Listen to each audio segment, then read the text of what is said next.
come to us as a necessity, but also with a conscience, a social conscience, saying that we need investment to reduce poverty.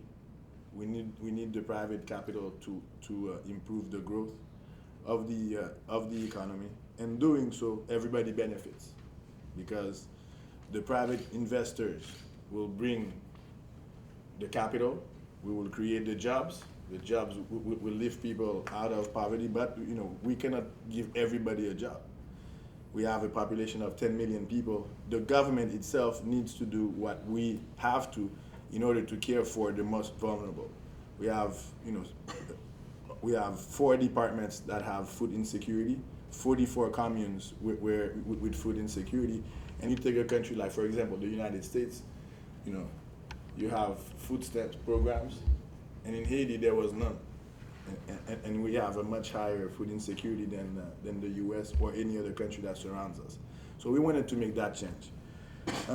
In terms of macroeconomic terms, we're doing, the economy is projected to grow at 6.5%. The inflation is in single digits. Still, we have good reserves, so the macroeconomic perspective looks good. We were projected to grow at 6% this year. We grew at 2.8, mainly due to the natural disasters that we encountered and a severe drought, which in turn, reduced the availability of locally grown food and the increase of food prices. So we should be, we're doing, in terms of projections by the IMF, we're doing fairly well on that side. In terms of the education sector, we managed in a year to improve the primary children attendance from 54 to 88%. Another industrial park in northern Port-au-Prince, where we're creating a new city, a $58 million new city that we're opening with 3,000 houses, for the poor, job creation through the industrial park.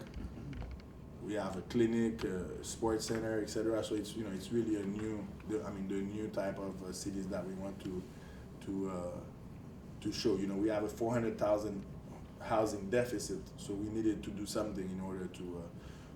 So we're fixing homes within those original neighborhoods and building new ones as we can. When we got there, 50% of the residents they were homeless and living in shelters after the earthquake. And you saw the image on TV with tents everywhere. Sometimes the tents were in the middle of the streets. So that was a significant challenge. Through partnerships also with the international community, that was a model that worked. We managed right now to move 80% of those 1.5 million. So we only have about 300,000 pending to be moved. And last week we started to move on one of the last remaining camps, to move everybody and relocate them with respecting their rights and providing them 1 year of tax subsidies.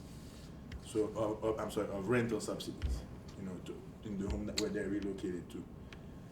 So that's been a success story, and that's all that is essential to bring investors, because the aesthetics is important also. When somebody lands, they have to feel that they're more or less wanting to stay, and the environment needs to be for the type of investors that we want. Some investors, they like the rough ride, but